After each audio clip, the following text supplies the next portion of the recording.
What's up, Crave? It's Kevin. I'm here with Jacob and Robzy.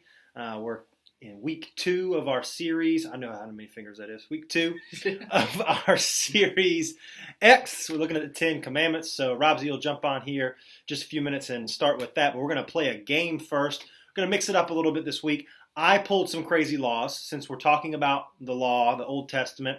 And so this week, I'm going to try to stump these guys with some two truths and a lie of only South Carolina laws. So I pulled some crazy ones from South Carolina. I made some up about South Carolina. We'll see how they do. And then next week, Robzy will actually be away, but he's going to try to stump me and Jacob from afar. So we're going to go ahead and get started. Are you ready, boys? Mm-hmm. You got the two non-South Carolinians to do the South Carolina laws. Yeah. I know. How long have you been in South Carolina? Oh, probably about 2 or 3 years. Oh, about 7 years. Oh. Are you guys ready? Yes. Okay, I've got them right here. So Myrtle Beach, watching the clock and waiting to see the live button is the most climactic thing ever. Thanks, Alex. I'm glad. All right, here we go. This is the first round of 3. Myrtle Beach has a law in its disorderly conduct section that if you utter fighting words, you will have to pay a fine.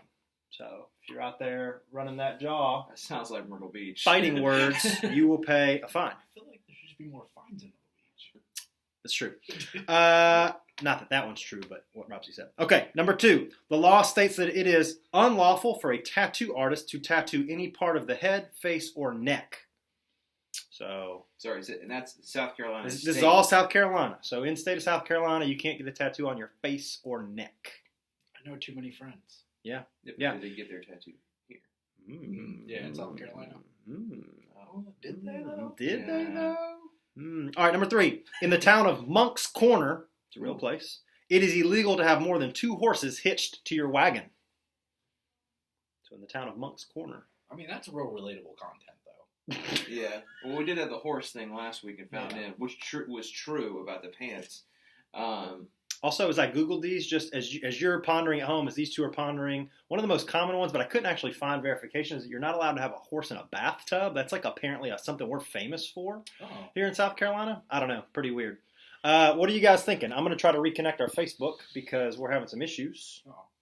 So I'll go first. Okay. So I think Myrtle Beach, I lived close to Myrtle Beach for a while. Mm-hmm. That never came up. I feel like Fighting that would have came up in something. Yeah, like someone would have been like, you can't say that to me, blah, blah, blah, blah, blah. Some real nice people in Myrtle Beach. It's true. The kindest. Yeah. And then, what was the second one? The second one is that it's unlawful for a tattoo artist to give you a tattoo on your face or your neck. I feel like I have too many friends with that, so I think I'm gonna go with the. I think I'll go with the third one. I think maybe it's not. Maybe it's not Monksville Corner. You can't do that. Monksville? It's Monk's Corner, Robzy. Monks Learn about South Carolina, bro. Yeah. All right, so you're going Monk's Corner. Yeah. Okay. Monk's Corner. I feel like the tattoo on the head and the neck that's got to be something. So you're saying the Monk's Corner is the false one? Golden Bear says B. Instant Baloney says A. Oh yeah, we're picking the wrong one. You're looking for the lie. You're picking the wrong one. The tattoo one. Then I'm picking the tattoo one. Oh, okay, you're picking tattoo. Okay. Yeah. All right, then I'm gonna pick the Monk's Corner one. Okay. The correct answer is Monk's Corner. No! There's no such statute about you can have as many horses as you want on your wagon in Monk's Corner. Now, Robzy, they have altered the tattoo law, so I wonder if maybe I got it from an outdated website, but I don't think so. But I don't know. Regardless, don't get your face tattooed. Okay, don't do that. All right, round 2. So Jacob has a point. Robzy has no points. Number 1, dance halls aren't allowed to be open on Sundays. So no dancing on Sunday. Kevin Bacon would be happy. In South Carolina, diving boards may not be higher than 6 feet above a commercial pool. So Commercial safety. And then this last one, a male over the age of 16 who promises to marry an unmarried woman. Let me back up. A male over the age of 16 years who by means of deception and promise of marriage seduces an unmarried woman is guilty of a misdemeanor and upon conviction may be fined. I need you to say that one more time. So if you are over 16 and a male and and you seduce an unmarried woman, you can be fined. It's a misdemeanor. I feel like that's just one of those backlog ones that never got fixed. You're up first, Jacob. Yeah, I'm up first. So we've got that one. The dance halls on Sunday, and what was the second one again? Diving boards no higher than 6 That's right. feet. Commercial pools. I feel like that's true. Yeah, I feel like the second one's true. It's between the first one and the second one. A lot of C's coming in. People don't think that's true. I think that one's probably true, and I think it's just it's just so old school. It just was like Virginia. They have a law like you can't live in the same house as somebody who is of the opposite gender, even if they're like related to you. So like you can't like be roommates with like your sister, yeah, or something like that. Weird. It's weird. Yeah. So what are you going with? I'm gonna go with number one. The Dance halls not being allowed to be open on Sundays. Yeah. Okay, Robzy? I'm gonna go with C. You're going C? Yeah. Okay, it's actually B. There's no such statute about diving boards over commercial pools, so you can't dance on Sundays That was a good one. in a dance hall. And that's true, and you're correct. It is one of those old. They've tried to get it repealed off the books. It apparently passed some like lower levels, but these things, when they get to the Senate, tend to peter out a little bit. All right. That was a good one, Kevin. Thank you. Yeah. Third round. Here we go. Man, he's got it. Oh, I've got a third round. That's I right, came I ready guess. to roll. Okay? You ready for this? Before any person shall fire or attempt to fire or discharge any missile within the borders of this state, you must first procure a written permit from the Aeronautics Division of the Department of Commerce. So you want to shoot missiles, you got to have your proper paperwork. Number 2, college football games, specifically the universities, must donate 1% of their gate. The gate is what you take up from people coming into your games, to the charity of their choice. 1% of the gate has to go to a charity. And 3, musical instruments may not be sold on Sunday. So Jacob, Robzy, if you were missing your instruments today, you would not be able to purchase them. Can't. Sorry, Cajones. Man. I feel like South Carolina just has so many weird things about Sundays being in the Bible Belt. It's true. That could be true. People Also, be a good one to come up with a lie about, because people would think that's true. Shooting missiles off a border, you have to have your paperwork for that. Gotta have I your hope paperwork you for a have to- missile, I like right? how it's just Right? one piece though. If missiles are fine as long as you went through that one. If due I made up the diligence. missile thing, everyone's going to leave Crave immediately and go shoot off missiles. So, As long just as they saying. get our proper paperwork. Unless it was a lie, then you don't need paperwork. Yeah, I guess so. Just shoot missiles off willy-nilly. Their own missiles. And the Musical instruments not being sold on Sunday. the second one was Second one is college football games must donate 1% of their yeah. gate to a charity of their choosing. that sounds about right. I feel like that's how South Carolina was like. We can have these sports and have people pay for them. Look, they donated. Maybe. I'm gonna go with C. You think C, that you Yeah. can buy a musical instrument on a Sunday. Yeah. Okay. Jacob? I'm gonna go with the college football. I don't think college football is that charitable. So One of you is correct. One of you is correct. So, just so you know, you do have to have the proper paperwork to shoot off a missile. Please know. But Jacob's right. College football is not that charitable. You do not have to donate. So, did you get 2 points today? Yeah. Jacob has stomped Robzy into the ground. Congratulations. You know South Carolina better than Robzy. There are a lot of weird laws in the books. Be careful out there with your missiles and your horses and wagons, your musical instruments and all that. I love you guys. I'm going to turn it over to Jacob and Robzy for some worship. What's up, Crave? We're going to do 2 worship songs kind of in light of today's message. So this first one is called Your Name is Power.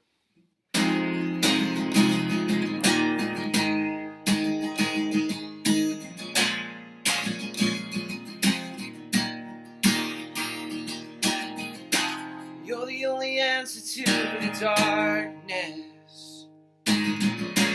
You're the only right among the wrong. You're the only hope among the chaos. You are the voice that calls me home, louder than every lie, my sword in every fight. The truth will chase away the night. Your name is power over darkness, freedom from the captives, mercy for the broken and the hopeless. Your name is faithful in the battle, glory in the struggle, mighty, it won't let us down or fail us. Your name is power. Your name is power. Yeah, yeah.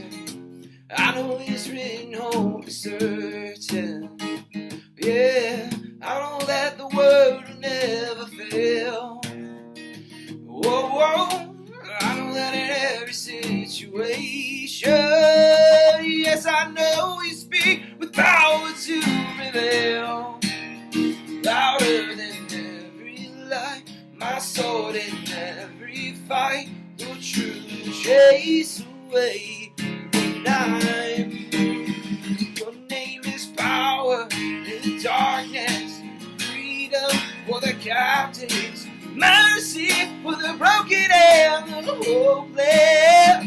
Your name is faithful in the battle, glory in the struggle, mighty, it won't let us down or fail us. Your name is power. Your name is power. When you speak, you scatter darkness, light horizon, heaven opens. Holy Spirit, let us hear it. When you speak, the church awakens. We believe this change is coming. Holy Spirit, let us see it. When you speak, you scatter darkness, light horizon, heaven opens. Holy Spirit, let us hear it. When you speak, the church awakens. We believe the change is coming. Holy Spirit, let us see it.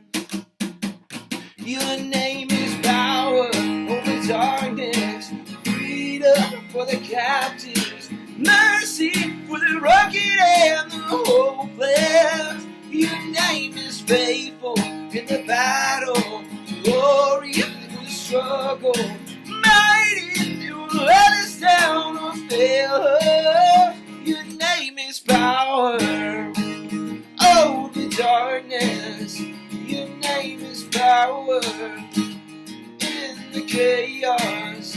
Your name is power.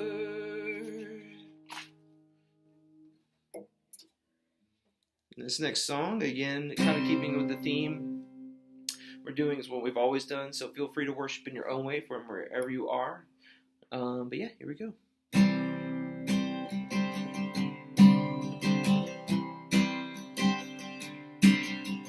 You were the word I thought, one with God, the Lord Most High, in glory and creation, now revealed in you are bright. What a beautiful name it is. What a beautiful name it is. The name of Jesus Christ, my King. What a beautiful name it is. Nothing compares to this. What a beautiful name it is. The name of Jesus.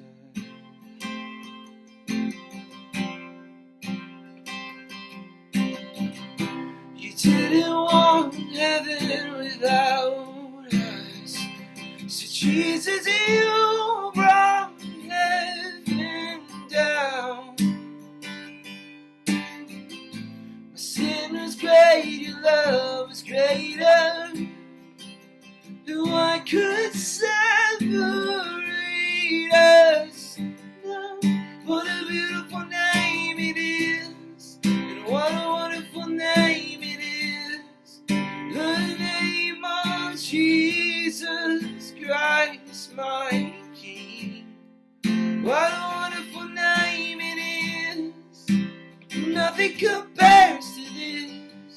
What a wonderful name it is, the name of Jesus. What a wonderful name it is, the name of Jesus.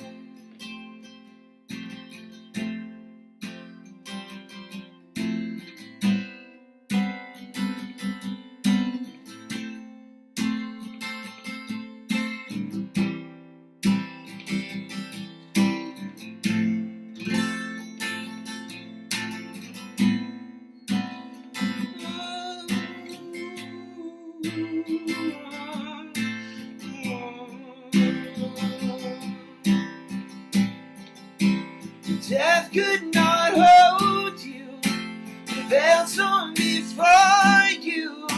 You silence the bones of sin and grave. The heavens are roaring, the praise of your glory. For you were raised to life again. You have no rival, you have no equal. Now and forever, God, you reign. Yours is the kingdom, yours is the glory, yours is the name above all names. What a powerful name it is, what a powerful name it is, the name of Jesus Christ my King. And what a powerful name it is, nothing can stand against. What a powerful name it is, the name of Jesus. You have no rival, you have no equal. Now and forever, God, you reign. 'Cause yours is the kingdom, yours is the glory, yours is the name above all names. What a powerful name it is, powerful name it is, the name of Jesus Christ my King. What a powerful name it is, nothing can stand against. What a powerful name it is, the name of Jesus. What a powerful name it is, the name of Jesus. Powerful name that it is, the name of Jesus. God, thank you for what we are, but more importantly, thank you for who you are and how glorious your name is. And as Robzy comes to talk to us about how wonderful your name is, how mighty and powerful it is, and what we get to do with it, God, just be with these words, be with our time together. We love you. Amen. What's up, Crave? So, I might not be good at knowing what South Carolina laws are, but I will tell you I am good at what this third commandment is about to tell us. And Kevin's computer locked. Kevin, I don't have your password. Alright, so, but as that happens, as we look at the third commandment, right? So we all know what the third commandment is in kind of like its King James oldest form, right? Of it being... Hey, everybody. It helps if Robzy has his notes. A little bit. Awesome. If it locks again, my password is password1. So Michael Scott level security. Yeah. So we all know it's King James version is do not take the Lord's name in vain, right? And so do not take the Lord's name in vain. What does this mean? And I think when we usually think about taking the Lord's name in vain, we're always going to think about it's somehow limiting our speech, right? That we can't say certain explicitives, or that we shouldn't lie, or maybe it's like we shouldn't break an oath. And it always kind of seems kind of weird for God to kind of be like, Commandment 1, I am the only God. Commandment 2, don't make idols of other gods. Commandment 3, don't cuss. Commandment 4, and then it's like murder, and don't steal, don't lie. And then you're kind of like, well, you just said not to lie, right? And so I think this commandment has more meaning.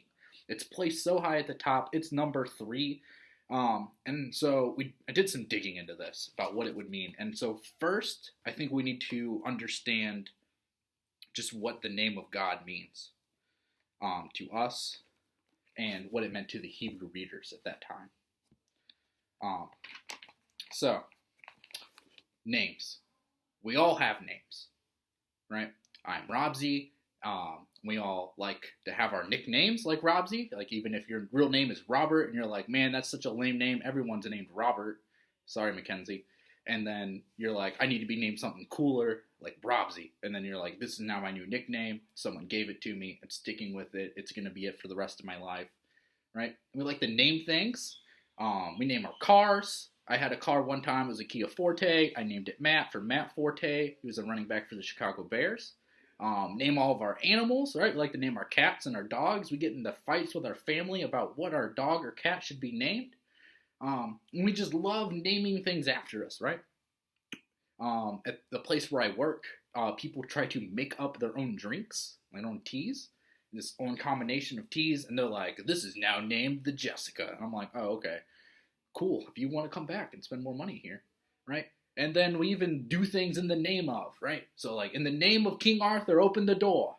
Or for the queen, in the name of the queen, right? We're always doing things for someone's name, or we have our own last names, and we're like, we need to keep the Bolin reputation. You know, you can't ruin this reputation of our last name. And so names are very important to us. And so when the Israelites were talking about the name of God, they also were very particular about his name. And sadly, all of my sticky notes and stuff that I had in my Bible are now gone. I think the cats took them. Cool. Anyways, so the name of God. And so what his name was in Hebrew is what we've come to know as Yahweh. So you might see that in your Bible, Yahweh. You might see Jehovah in your Bible, and you might see all capital Lord, Lord, right? And so those will probably be the 3 like personal names of God in your Bible: Yahweh, Jehovah, and Lord in all capitals. And so Yahweh is YHWH in Hebrew. Right? Kind of looks like a semicolon, and then it kind of looks like an N, and then kind of like this like circle. It's just kind of like this, kind of like an I, and then another one. YHWH is what it looks like. And when this was given to us in the Moses in the burning bush story, right? When he's like, hey, when I go back to my people, who am I to say sent me? And that's when God says, I am the I am, right? That's how it's translated in our Bibles. But what he's saying is Eya. And it means I will be. And so when you're looking at this meaning of this name is meaning the one who is, the one who is, and the one who will be. Right? Meaning he's a self-sustaining, self-existing God is what this word means. And so when Moses has to go out and tell the other people, he obviously can't say, I will be sent me, because then everyone's going to think it is Moses. So when he goes to tell everybody, he tells them, Yahweh sent me, meaning he will be, right? So that's where the word Yahweh comes from. And people, they kept this name super sacred, to the point to where when they would go to write the word Yahweh, they're writing down, and then it says, and the Lord said, and they write, and then they're like, hold on, gotta go take a bath, gotta go get clean, gotta wipe myself down. I gotta take my pen with me probably not with them, but then they had to clean the pen, and then they could write the Lord's name. They took this name very seriously. It was very sacred. And then they didn't want anybody to actually say the word because of the meaning of the word, the power that God's personal name had to it. And want anyone to say it. And so what they would do is they would even make sure that people accidentally wouldn't say it when reading it. So they made it the word Adonai. And so they would take Adonai, meaning Lord, and to make sure that they knew it was the personal name of the Lord and not Adon, which means also Lord, of more like talking to a shepherd of sheep, being a lord of sheep, or a lord of people group or something like that. Like the Lord of Lords would be the Adon of the Adon, right? To make sure it wasn't that. They actually combined YHWH with Adonai, with those vowels. So they took YHWH, and then they took the vowels from Adonai, and it made a word. It was Yahweh, or Jahweh, maybe. And by that point, you can see how people get to Jehovah, right? And so old scriptures, like old Christians, they would try and just exactly say the word, and it would come out as Jehovah. So that's how you get Yahweh, Jehovah, and an all capital Lord is Adonai. Other names that God has been given. He's also called Hashim, which means the name. Or you might hear Elohim, which means the spiritual being, right? He's also given a bunch of names. My wife actually wrote down a whole bunch of names that God has called in her Bible, right? So guide, hiding place, hope, keeper, let's see, wonderful counselor, Emmanuel, Abba, deliverer, right? So he has all these different names because of how much they kept this name so sacred to them, that they would make sure they use other ways to describe who he was. And so to a Hebrew reader reading the Bible, the name meant a lot more than just a name, right? And so you can go to Ezekiel 36 with me, and it's going to be verse 23. Ezekiel 26, verse 23. It says, I will show the holiness. This is God talking to Ezekiel through a dream, prophecy kind of. I will show the holiness of my great name, which has been profaned among the nations. The name you have profaned among them. Then the nations will know that I am the Lord, all capitals here. So then the nations will know that I am Yahweh. I am the one who will be, delivers the sovereign God. When I show myself holy through you before their eyes, right? So he's saying that the nations have profaned his name. They've done something against what his name stands for, who he is. And then if you go to Ezekiel 43, there's another name. And this one, if I only had my sticky notes, this would be faster. 43, verses 7 through 9 is where we're going to be. So verses 7 through 9. And he said, he being God, saying, Son of man, talking to Ezekiel, this is the place of my throne and the place for the soles of my feet. This is where I live among the Israelites forever. The house of Israel will never again defile my holy name, neither they nor their kings, by their prostitution and lifeless idols of their kings at their high places. When they placed their threshold next to my threshold and their doorpost beside my doorpost, with only a wall between me and them, they defiled my holy name by their detestable practices. So I destroyed them in my anger. Now, let them put away from me their prostitution and their lifeless idols of their kings, and I will live among them forever. Right? And so in this, God is saying, they defiled my name. They profaned my name by just having a wall separating me and their sin. By them being that close to me, holding my name, saying who they are, being kings of Israel. And then they're out here with lifeless idols. It defies his name. Right? And so you can see that to a Hebrew reader that the name of God is more than just a name, right? It was almost like a role of a manifestation of God in the Bible throughout the whole Old Testament scriptures here. Kind of like in the way that the Word of God, you could see that working throughout the Old Testament, or the angel of Yahweh was another one. These are all different like kind of characteristics that you could see God working through. Earlier, you could see God's glory working. It was said God's glory. God's spirit or God's wisdom. All these kind of seem to be like characters in a way of these being an attribute that God has to filter him through to us as humans. Because if we were to just get a glimpse of the full glory of God in him and his full being, we would just pretty much die, right? So he had to kind of filter himself, and this is how the Old Testament scriptures, the authors have been able to put the names to these pieces. So his name was almost just like a characteristic of God. And so when we're talking about the name, do not take the Lord's name in vain, I think it's good to have this kind of Old Testament background on what it's talking about. And so just as we were singing, the power of the name of God, right? We can see this in Deuteronomy 12, where God's telling Moses, hey Moses, I'm going to place my name at this place where you're going. It's going to go before you. Or he'll say like, my name is going to dwell there. Or where he says that his name dwells inside of the temple. Right? And so this is kind of like what the characteristic of him is doing. His name is dwelling there. And so this doesn't literally mean that he's going out and writing Yahweh, like little swigglies, all on the earth, writing in Hebrew. It doesn't mean that on the walls of the temple that they're writing Yahweh to say his name is literally dwelling here.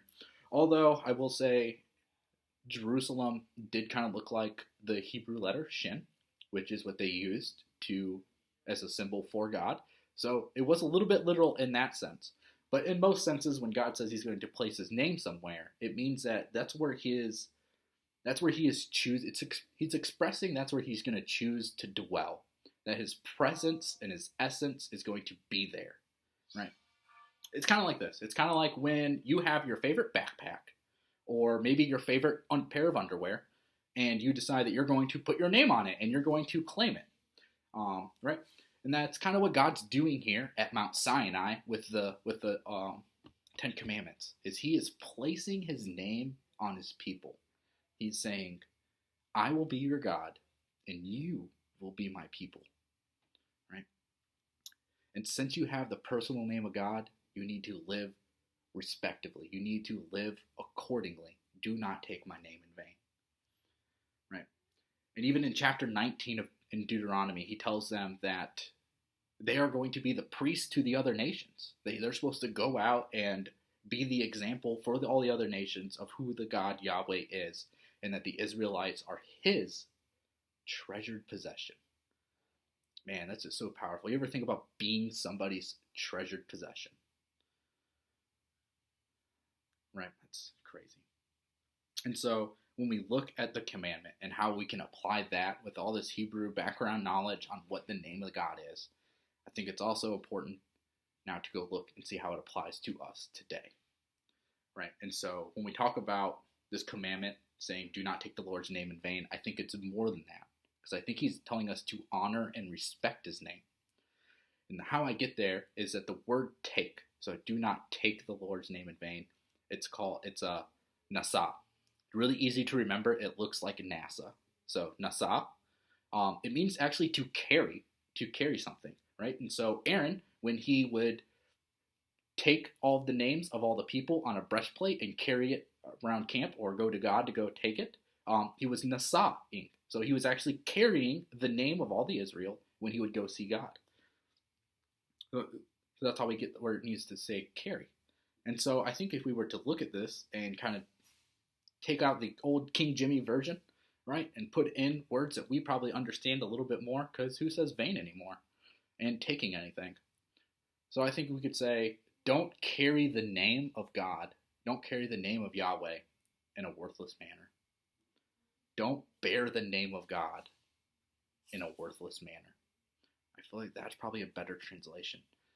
And if we're still a little bit lost, I think, in the carrying someone's name, what would that mean? And I feel like that's the first thing I think of is having a banner that just says, if I were to have a banner that said Brookwood on it, that would be carrying Brookwood's name, right?